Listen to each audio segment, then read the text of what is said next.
So after the Declaration of Independence in 1776, the war is on.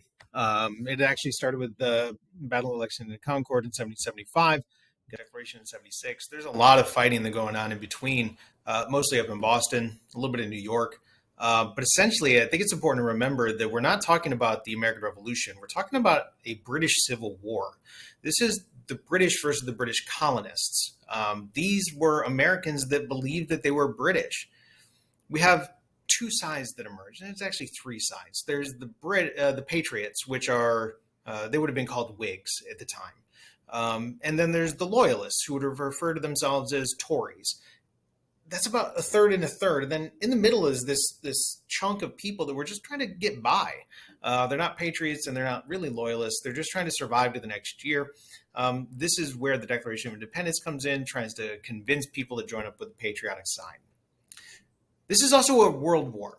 After a couple of years of this fighting, the Americans are going to win at a place called Saratoga up in New York. We'll talk about it more in a second. And that's going to create a French ally with the Americans fighting against the British. And with the French money that's in place and with the American strategy of attrition and evasion, that's going to eventually help lead to the end of the war. The Continental Army is going to be led by this guy, George Washington. Washington was an excellent general. He's a wonderful leader, apparently by most accounts a terrible tactician, but he was able to get people to follow him and stay loyal to him. He has a lot of problems, mostly finances and supply. The Continental Army was always running low on supplies, and the Continental Congress could promise money, but it didn't have a lot of money. So the people that were in that middle chunk that they were just trying to get by, they didn't always support the Patriots because the Patriots didn't have money to give them. So supplies, finance is always going to be a problem. There's also never enough troops. We kind of valorize the idea of the Minuteman in American history, but George Washington didn't really care much for the Minutemen. He saw them as kind of the last to arrive, the first to leave, and all they did was eat up the supplies. He wanted a professional army. The problem was that there just wasn't enough money and time to train them. So he was never able to get that final battle that he wanted against the British. He never had this big stand-up fight that he was hoping for.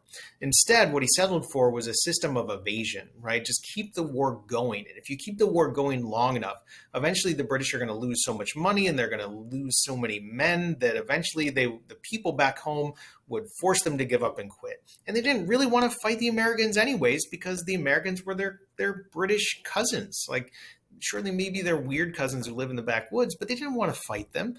So eventually this is going to be seen as a war that's not worth fighting if they can make it painful enough for the British. One of the people supporting the war was this guy here. His name is Thomas Paine. Thomas Paine wrote a very popular pamphlet called Common Sense. You can call it a book if you want. Essentially, in this book, he says it's common sense that the Americans would be better off without being a British colony, that given the American resources, tobacco, rice, sugar, the Americans would be able to trade those commodities with anybody if they didn't have to be forced to trade with the British. They could even trade with the British if they wanted. It's just common sense that independence would help them trade worldwide, and they already had experience self-governing. They'd be fine. So it became a very popular book. It convinces a lot of people to join the patriotic side. Now, I mentioned Saratoga. Now, Saratoga is in upstate New York. So if this is the map of New York, it was going to be a three-pronged attack on an isolated American position. So there's going to be British coming from Quebec down this river, the Hudson. There's going to be British coming across Western New York from the west, and then British coming up the river from New York City. It's going to be a disaster. These two pinchers arrive, but the general that was in New York decided not to attack. And the timing was off because the weather was bad. So the Americans defend themselves. They defeat the British at Saratoga, run away with some more valuable cannon, and then end up attacking later on. But that's not why Saratoga is important. It's important because it's going to lead to an alliance with France. And once the French are allied with the United States, we get this guy. This is the Marquis de Lafayette. By 1778, you have Lafayette as an ally in the American camps. He's also going to be kind of the liaison back and forth between the French. We have the War of Attrition in full effect. We don't have many of those big battles like we're going to see at Saratoga. Washington puts up for the winter of 1778, worried that the American military is going to fall apart. One of the more interesting things that he does is actually requires a smallpox inoculation, a vaccine among the troops, worried that a camp disease like smallpox might just get rid of the army altogether. It's terrible at Valley Forge. It's cold. They don't have enough food. Men are deserting and trying to go back home. But they get two things out of this that's very important. One, when they survive, they get a feeling of a morale boost in the spring. Lafayette is going to become a talented officer, and a French connection is important. They also have somebody that claimed to be a Prussian general. His name was Baron von Steuben. Short guy, didn't speak much English, but the men loved him. He liked to curse a lot at them in German, apparently. And he taught them formal drill practice. And he turns this ragtag group of volunteers into a professional army that can become eventually that tool that Washington wanted to fight the war. The War of Attrition is going badly. Remember, the war starts in 75. We're now in 1871. We have skipped a lot of battles and such. We have Lexington Concord starts the war. Saratoga is the turning point for the French alliance. That's in 78. 3 years later, we're looking at Yorktown. The British were not having success up in the north, so they start facing the south, and they move into the south hoping that there's going to be more Tory sympathy, more loyalists down in the south. There's reasons for that. Was supposed to be, but it proved not to take hold. There's a couple of different reasons for that.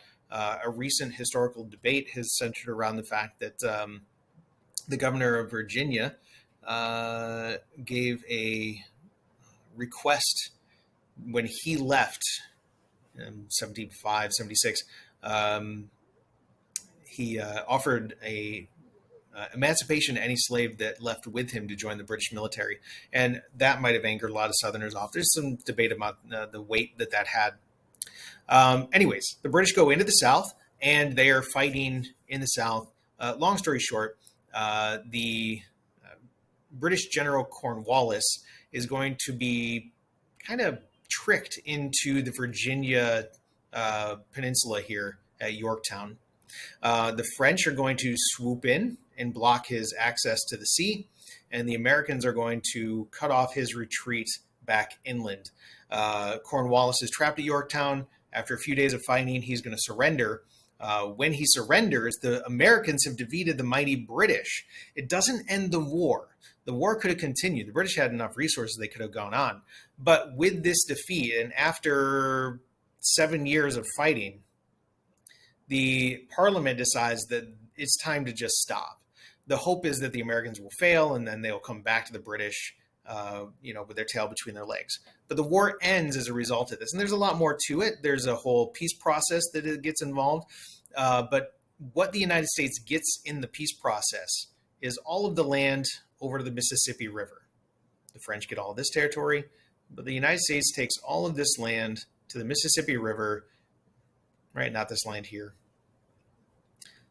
This is where that proclamation line of 63 was in the Appalachian Mountains, but now they have all of this territory into the west. It's a big deal. The war becomes an engine for change in the United States. They're not the United States yet, but they're going to be called that soon. There's this idea of a Republican ideology. Republicanism is not the political party Republican yet. Republican ideology just means that there's this belief in electing representatives to serve in the government. Then they can pass legislation to try to improve the country. It's not a direct democracy, but it isn't a form of democracy.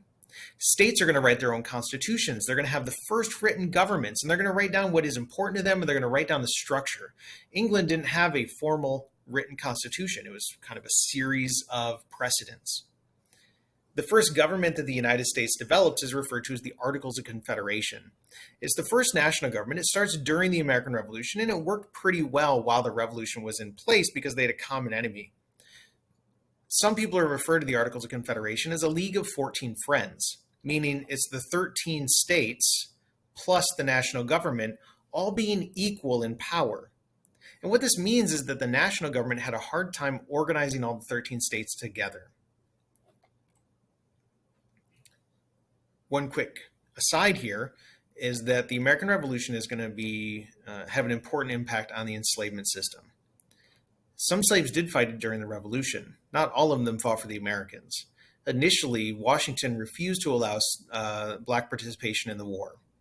Initially, the Dunmore Proclamation offered enslaved people in Virginia the ability to join the British military to earn their freedom.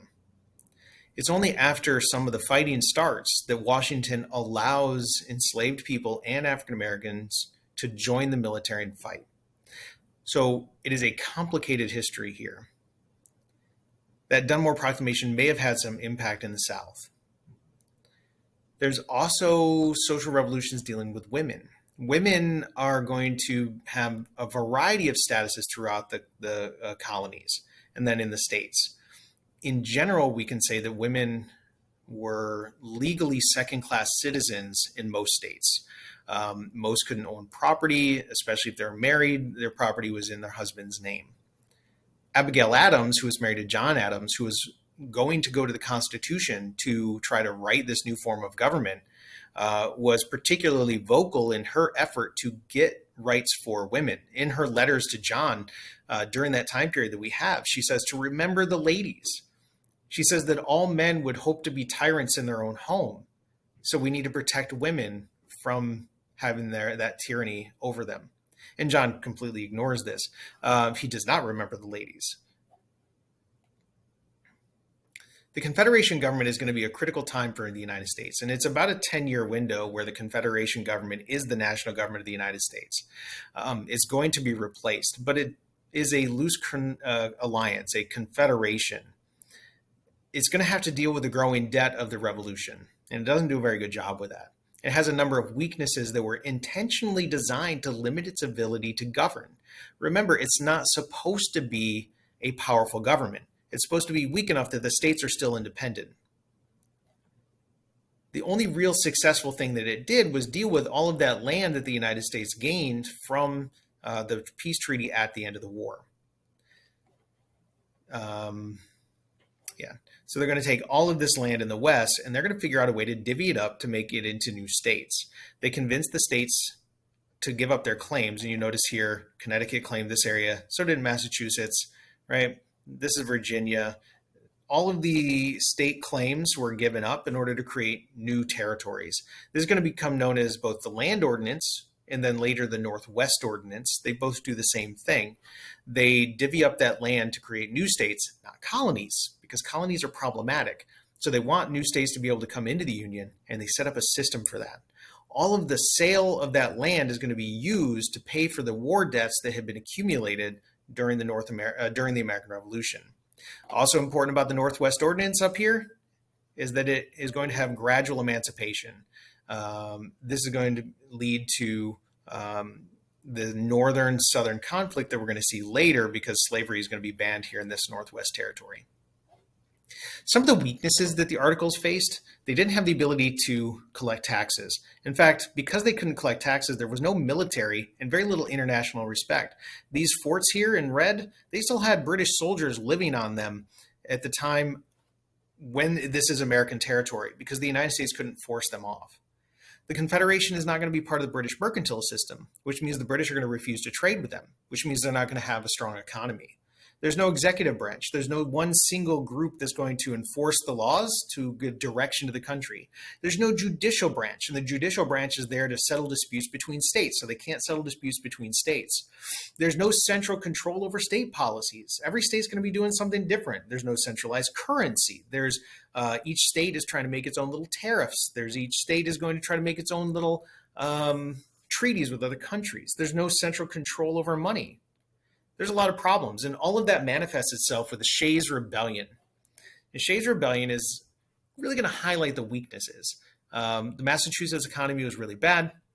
Shays was a farmer. He and his fellow farmers were losing their farms because of foreclosure and because they couldn't pay their taxes.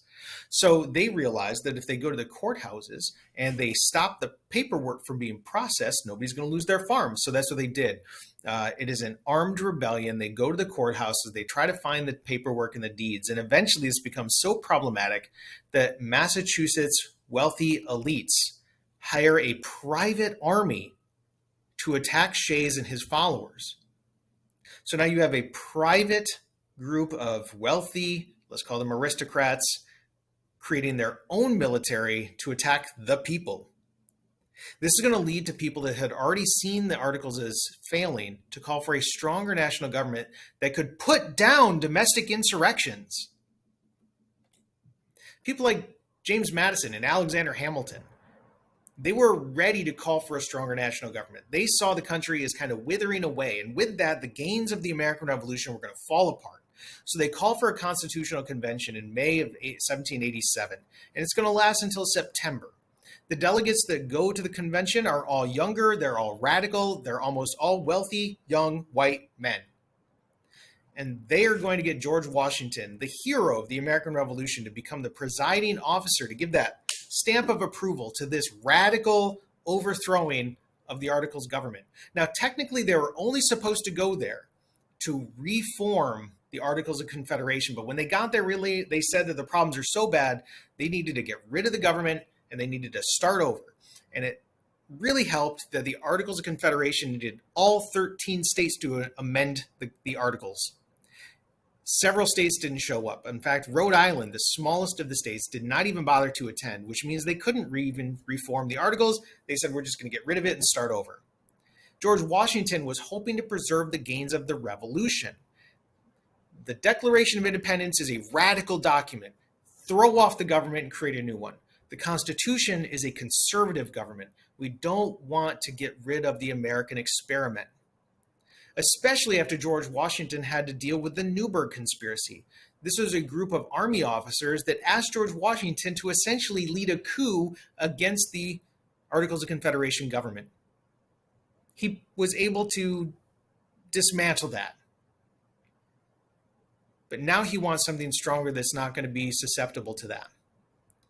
James Madison, this guy here, is going to be seen as the father of the Constitution because he proposes a lot of what's going to become the Constitution.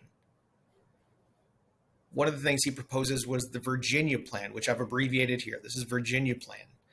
In the Virginia Plan, he proposed that the government should consist of two houses, a legislature based on two houses, both based on the population size of the state.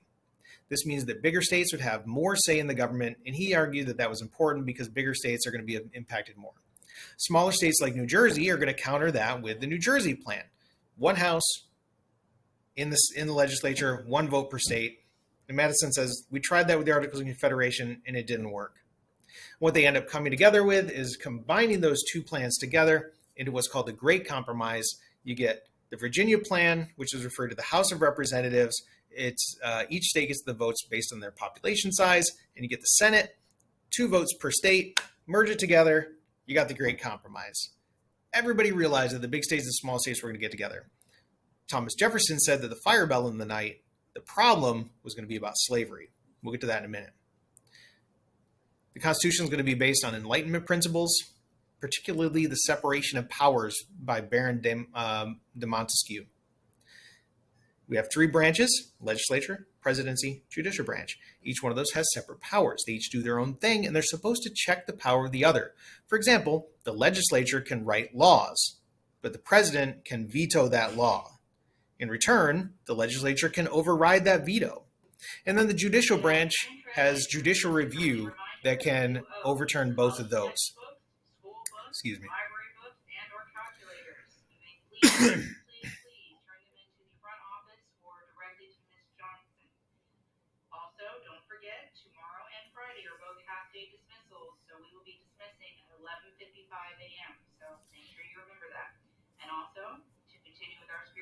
Thursday is red, white, and blue day, so wear your Americana with pride.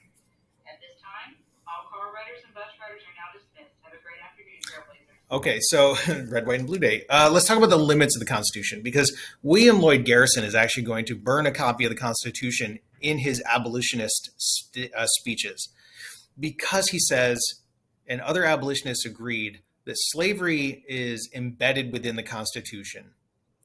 There's a contradiction between slavery and liberty. We already talked about this in the Declaration of Independence. The Declaration says that all men are created equal, and yet it was written by an enslaver. So the contradiction here between slavery and liberty is embedded here with three different parts of the Constitution. One is the Three-Fifths Compromise. The Three-Fifths Compromise said that 3/5 of the enslaved population of any state would be used for purposes in counting population. So if there's 5,000 enslaved people, 3,000 of those would be used to count population. This gives the Southerners an advantage in the House of Representatives by increasing its population artificially. Those people that were enslaved did not have voting rights. So this is not something that is going to benefit them. This also artificially gives the Southerners more say in the Electoral College. Because the Electoral College is based on the number of representatives plus the number of senators, Southerners are going to get more say in selecting the President of the United States than they otherwise would have. There's not an accident that I think it's 13 of the first 16 presidents were enslavers. The second thing is Article 4, Section 2, Clause 3. In the Constitution, there is a Fugitive Slave Act written into the Constitution. Now, they don't use the word slave. I believe they use the term people held in bondage, but they're referring to slaves. And the third thing was that there was a ban on the ban of importing enslaved people until 1808. You could not get rid of the international slave trade until 1808. And what they did in 1808 was get rid of the international slave trade, but not for the reasons you think. It's not because they thought that slavery was wrong. It's because of supply and demand, which we'll get to later. Now, the growing abolition movement pointed out all of these contradictions. You cannot say that these were people of their time, because people at the time also understood that slavery was wrong. The abolitionists, some abolitionists like Ben Franklin, approved the Constitution as saying it was a necessary step in order to create a national government that would have been strong enough to support emancipation. Maybe that's true, but we do know that these three important things are slave compromises within the Constitution. Now, the Constitution is going to be completed in 1789. It's going to then go up for a vote. Now, the mechanisms of the ratification are a little complicated, but essentially each state was going to vote on whether or not to approve this new form of government. It was a very close election. The Federalists are going to support the Constitution, and the Anti-Federalists are going to be opposed to the Constitution. The Federalists want this stronger national government, and they're going to write down the reasons why. John Jay, Alexander Hamilton, and James Madison were all Federalists that are going to write the Federalist Papers. Now, these were going to be in New York newspapers because they wanted New York to approve of the Constitution. It's a big state. It would have been kind of the tipping point. There's 80-some Federalist Papers. We put them all together into a book. We call them the Federalist Papers. They are arguments for ratification. We often use the Federalist Papers as a way to talk about what the Founding Fathers intended. But it is a propaganda piece from the Federalist point of view. Anti-Federalists were worried that a strong national government would become tyrannical, so they did not approve the Constitution, fearing that it would become such a big, strong national government that it would act just like the king and Parliament. So in order to get the Federalists to get some support, the Federalists agreed to a Bill of Rights that would protect specific rights, and you know most of them. We do see here the order of ratification, and then by 1790, the Constitution has been approved by all the states.